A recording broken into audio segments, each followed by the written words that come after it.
I'm going to try and explain to you the introduction to logs. In other words, how should you think about logs so that you will be able to do the whole, whatever the syllabus is. So the first thing to remember is that if I say log, it means the power of the base. So if I write log of something, say the log of 100 is equal to 2. This is then your input. This is actually the power of the base. Here our base is 10. Can you see? So log is the power. What I say to my students is, when you want to make a fire, you go to the woods and you chop a log. You have to put on a lot of power. So a log is always the power. So the output is the power. This is, we call this the output.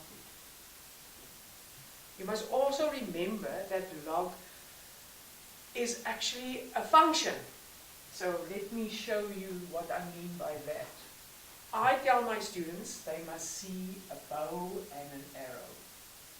The input is the arrow. And what you shoot out is your output on the target, and that is normally your Y. Okay? So when we do this with logs, log is a function, so for each number there is a certain power of the base 10. So if we put in a number, say 100 here, the input is 100, you're going to shoot out a Y that is 2, because 10 to the power 2 is 100. So what we will do, we can write it as log x is equal to y, the base 2. That is the function form. Log is a function. So just like a person, you start to get to know a person by his face, so you know a function by its behavior. So let's look at what happens to the log function. There is the function equation or formula, and this is what it looks like if we sketch it. If we put in 1, the power of 10 is 0. If we put in 10, the power of 10 is 1. If we put in 100, the power of 10 is 2. So what we see is, as x grows bigger, y grows bigger but very small, because it is a power.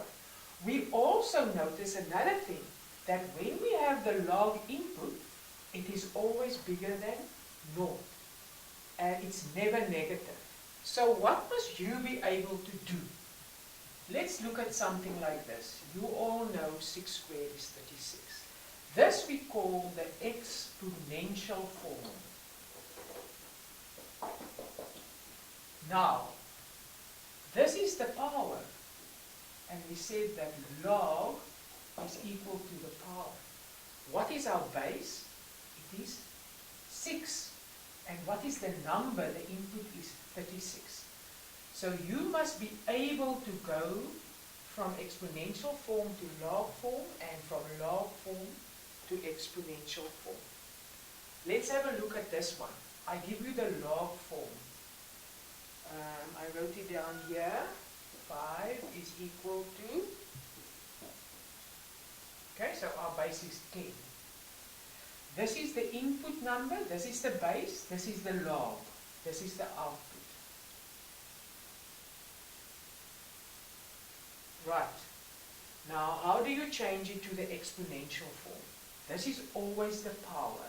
This is the base. So 10 to this power is equal to 5. It is very difficult for students to change from the log form to the exponential form, and from the exponential form to the log form. So I'm going to give you 2 examples again. Example 1. Log of x, the base is 25, is a half. And I want to know x. Alright, now look, log is the power. Okay, so this is your power. This is your base. Right, so you're going to now say 25 to this power is equal to x. Please notice that you change the input is x here, now it becomes the output. So you're doing the inverse function. Some of you should know inverse function is where your original x is not the input now, it's the output. And your original y is not the output, is now the input. See, like that. So this means that, so x is equal to 5. Remember, it is positive. Now, I want to get the power. That's my x, the unknown.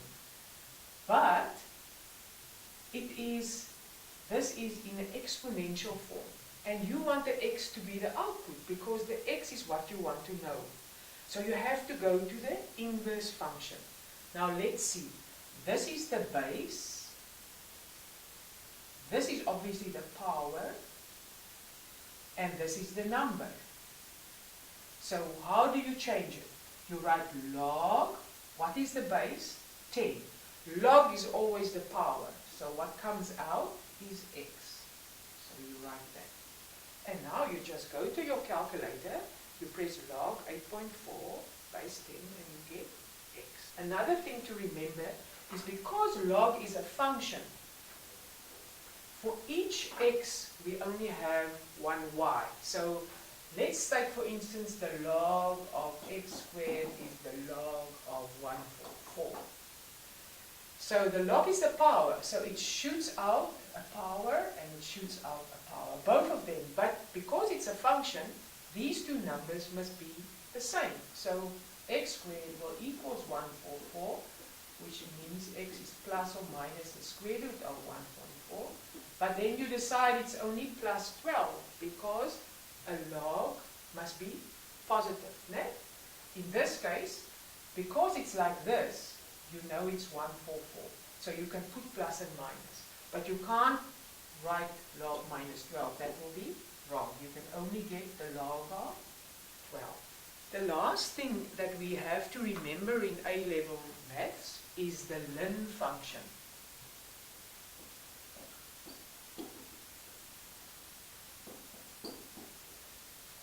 This is the natural logarithm. It is 2.781 or something.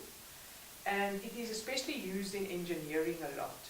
So the log and the ln has got the same laws, but its base is different. So let's just take two examples. E to the power of x is 4.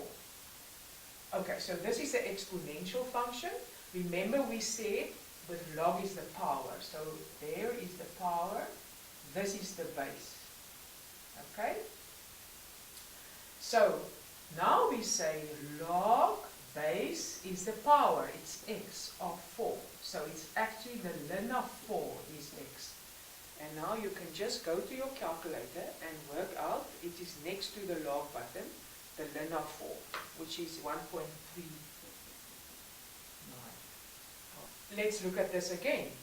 Now the x is input, this is the output. We want it the other way around. We want the inverse function because we want the x to be the output. So remember, this means, now we analyze it, we see this is our base, this is our power, and this was the input number. So now we change it to that.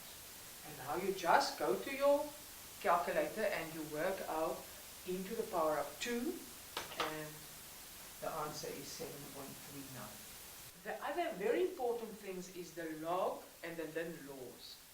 But they are very adequately illustrated in the sums that you're going to get in your maths cards for inspiration. So try them. Good luck.